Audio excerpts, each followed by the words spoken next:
As COVID-19 hit, a lot of things changed.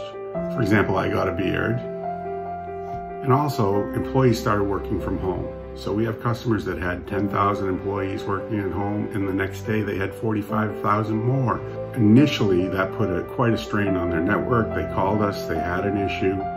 We got some of our technical folks with them. We made a slight adjustment to the way BigFix managed those endpoints. And within 2 days, they had 55,000 endpoints under management with no impact to their network and very high continuity of business. So they were doing business the same way.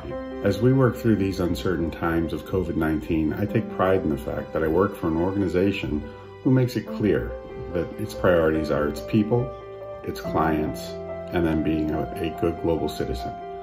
And HCL really, with one HCL, encapsulates all of this.